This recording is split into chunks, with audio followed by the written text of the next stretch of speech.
Si je repartais 15, 20 ans en arrière et que je redémarrais à zéro en termes d'investissement, qu'est-ce que je ferais? Alors ça, c'est la question que je me suis posée aujourd'hui. Je me suis dit, tiens, comment je prendrais ma réflexion, par quoi je commencerais et quelle serait la stratégie peut-être que j'essaierais de mettre en place. C'est ce qu'on va voir aujourd'hui dans cette vidéo.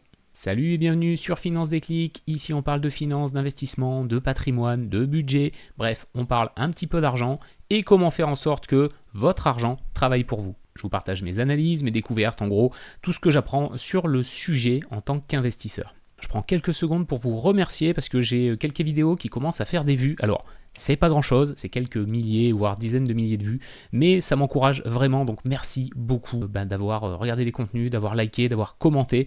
Ça me prouve que y a un vrai besoin autour de ces sujets-là et que ça intéresse, donc c'est très cool, merci à vous. Maintenant que je vous ai bien brossé dans le sens du poil, si c'est pas déjà fait, c'est le moment de vous abonner.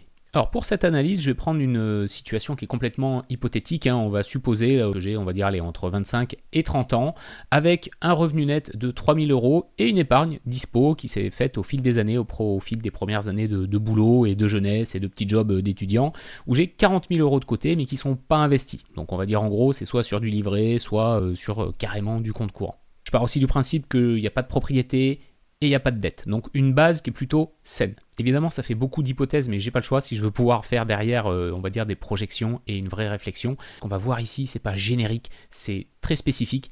Et d'ailleurs, pour vous, votre situation, elle est spécifique, elle est forcément différente de la situation de votre frère, votre conjoint, de vos parents. Puis ce qui est ultra important, c'est de prendre en compte justement votre spécificité. Autre hypothèse de départ que je vais prendre, le fait que je suis capable de mettre 800 € d'épargne par mois de côté.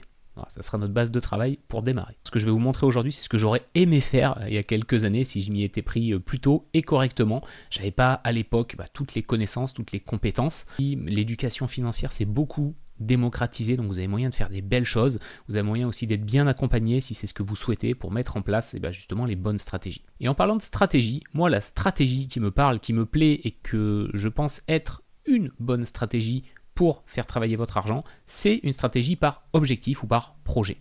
Ça veut dire que tout l'aspect sur quoi je place mon argent et sur quel support je le mets, c'est la dernière chose vraiment à laquelle on s'attelle. On commence pas du tout par ça. Ça, c'est la finalité. Parce que les supports de placement, ils vont être un moyen d'atteindre vos objectifs. Mais le support en tant que tel est rarement l'objectif, voire jamais. Première chose que je ferais, on va dire à peu près à 25-30 ans, ce serait de sécuriser ma résidence principale. Là-dessus, vous allez entendre tout et son contraire. Il y a des gens qui vous disent il ne faut surtout pas acheter sa RP, il faut rester en location. Il y en a d'autres qui vont vous dire il faut absolument acheter pour sécuriser votre logement et rester le moins longtemps possible en location.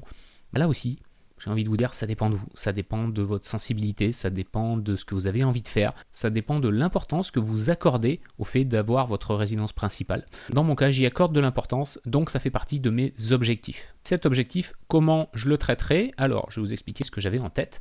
Déjà, quand on parle de résidence principale, moi, ma réflexion, ce serait de me dire, ok, je vais me fixer un budget qui est réaliste et je vais éviter les villes qui sont très très chères. Pourquoi? Parce que, déjà, là aussi, réflexion perso, j'aime pas habiter dans une très grande ville, ça me fait pas du tout kiffer, et en plus les tarifs vont être très élevés. Donc ça va forcément gréver ma capacité à investir si j'ai un énorme crédit pour acheter une résidence principale. Donc moi, ma stratégie, j'irai plutôt chercher un coin pas trop cher, un coin qui me plaît, un coin avec de la verdure, alors un appartement, une maison, peu importe, mais en tout cas, je viserai une résidence principale qui est pas trop chère et qui du coup va me permettre après de faire plus de choses en termes d'investissement. Comment je la jouerai? Je me dirais, je vise ça dans les 4-5 ans à venir et je ferai travailler un petit peu, donc la moitié de ces 40 000 € que vous avez là, j'en prendrai 20 000 et j'essaierai de les faire travailler à 4% sur un an. Donc de prendre un support qui peut viser 3-4% sur un an. Sur mon épargne mensuelle, sur les 800 € par mois, je prendrai 200 que j'ajouterai à ce support-là et j'essaierai de faire bosser le tout. J'ai fait une projection, donc à 4 ans, à 4%, avec ce modèle-là, on arriverait à peu près à 38 000 €.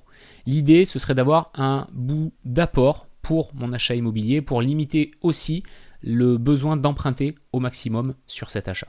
Là, en termes d'objectifs, on est sur de l'objectif plutôt à court terme. Moins de 5 ans, c'est quand même objectif plutôt court terme. Et qui dit objectif court terme, dit choix d'un support plutôt sécurisé. Parce que je ne veux pas prendre le risque de viser du 8-10% et de me retrouver 4 ans plus tard sur une baisse, par exemple, des cours de la bourse et que le montant de ce que j'ai investi soit divisé par 2.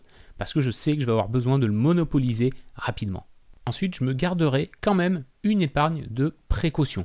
Le but c'est quoi? C'est que si j'ai un coup dur qui arrive, eh ben, je peux toujours retomber sur mes pieds. Donc sur les 40 000, pareil, je prendrai 5 000 et je les laisserai sur quelque chose de sécurisé, donc où je ne peux pas perdre d'argent, qui du coup va pas forcément, voire pas du tout performer, mais qui sont accessibles. Ça c'est l'intérêt, il faut que ce soit liquide, que je puisse les récupérer rapidement. On dit en général que sur une épargne de sécurité, une épargne de précaution, on peut compter entre 3 et 6 mois de dépenses mensuelles. Donc ça c'est un peu les fondations, c'est un peu la base. Je pense que c'est important, en tout cas pour moi, dans une démarche comme ça, d'avoir cette épargne de précaution. Ça fait partie des objectifs que je me verrais bien mettre en place. D'ailleurs c'est ce que j'ai fait à titre perso, évidemment, j'ai une épargne de précaution. Après on le sait, avec l'investissement, c'est le temps qui va jouer et votre capacité à mettre beaucoup d'argent sur les supports dans lesquels vous investissez. Donc là, on va parler plutôt des leviers de croissance.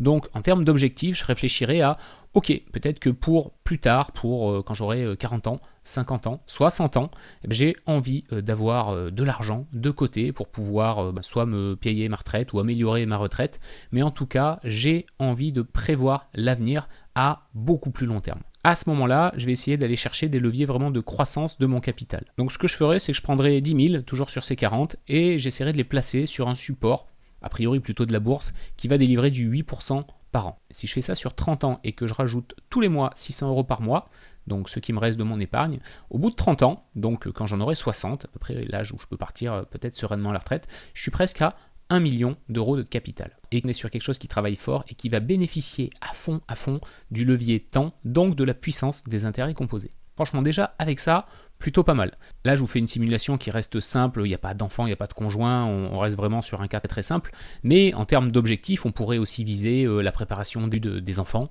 justement, on pourrait viser d'autres choses, peut-être des voyages à l'étranger, partir faire un tour du monde, et l'idée, moi, derrière cette approche par objectif que j'adore, c'est vraiment de se dire, pour chacun des projets, des objectifs que je me fixe, derrière, je vais investir de manière stratégique pour avoir l'argent dont j'ai besoin et qui me permet de réaliser cet objectif. Au-delà de la croissance du capital, il y a un autre levier que j'irai chercher parce que je trouve qu'il est très intéressant en termes d'investissement. Le levier du crédit, c'est quoi? C'est faire travailler l'argent des autres, à savoir l'argent de la banque, pour vous créer là aussi du capital. Là, je viserais peut-être, alors c'est pareil, c'est des chiffres, il faudrait faire les calculs plus détaillés, mais je viserais, on va dire, dans un premier temps, 150 000 euros d'investissement. Alors ça peut être sur de l'immobilier, ça peut être sur ce qu'on appelle de la pierre papier, donc de la SCPI, Société Civile de Placement Immobilier. Et je récupérerai les 5 000 qui me restent de mes 40 000 de départ et j'essaierai d'aller chercher un maximum en crédit, donc 145 000. J'ai fait une petite simu, donc sur 25 ans avec les taux actuels, on serait sur un remboursement avant négo, avec évidemment le banquier, d'à peu près 775 euros par mois. Donc j'essaierai de viser une renta pour ce type d'investissement d'à peu près 6%, ce qui ferait dans les 750 euros de revenus mensuels et permettrait derrière quasiment lisser et absorber le coût du crédit. Évidemment, tout ce que je vous partage là, surtout, c'est pas des conseils, le prenez pas au pied de la lettre, c'est vraiment des projections que je pourrais faire. Pour moi, l'idée, c'est de me dire quel est mon objectif avec le levier du crédit, faire travailler de l'argent pour avoir des revenus complémentaires. Si je me projette à 25 ans, quasiment l'âge de la retraite, donc, ou en tout cas à l'approche des 60 ans, ça permet d'avoir un revenu de 750 euros supplémentaires qui tombent tous les mois. Là, c'est pas du tout optimisé, je suis pas conseiller en investissement financier, mais on peut jouer avec du démembrement, on peut jouer avec de la nue propriété, il y a plein de manières de faire de l'immobilier en dur ou de la SCPI. Sachez en tout cas que le levier du crédit, pour moi, c'est super intéressant d'aller le travailler. Vous voyez qu'en restant assez simple, on arrive quand même déjà à créer des belles choses, le tout étant de vraiment se projeter sur quels sont mes objectifs. Et ça va vous amener au choix de la bonne stratégie derrière. Je ne l'ai pas précisé, mais sur la résidence principale, il y aura un crédit. Et ça tombe sous le sens. Si actuellement je suis locataire avec mes 3 000 euros et que je passe propriétaire, au lieu de payer un loyer à un propriétaire, je paye mon crédit à la banque. Et enfin, je me mettrai un objectif qui est plutôt du développement purement personnel, qui serait d'aller me créer assez rapidement un side business pour avoir une poche supplémentaire à investir tous les mois. Par exemple, je pourrais essayer de me dégager 400 euros supplémentaires. Soit je m'amuse à les placer, enfin même on peut s'amuser à les placer à 8% sur 30 ans à peu près avec 300 euros par mois sur ces 400, ce qui nous donne là aussi quasiment un capital d'un demi-million. Et puis je jouerai un petit peu avec de la crypto parce que je trouve que c'est intéressant d'avoir ça en tant que peut-être valeur refuge. Avec là aussi j'ai fait une hypothèse de 8% par an, mais là c'est complètement aléatoire parce qu'on n'a aucune, en tout cas pas assez de recul là-dessus pour savoir ce que ça va donner. Mais ça nous permet d'avoir au moins un montant final. Donc une fois que je suis arrivé là, en termes de total, qu'est-ce que ça me donne? Eh bien je me retrouve avec un patrimoine total qui est à 1 600 000, presque 1 700 000, plus une résidence principale, on va dire à échéance de 25-30 ans, qui sera payée. Donc pas forcément dégueu.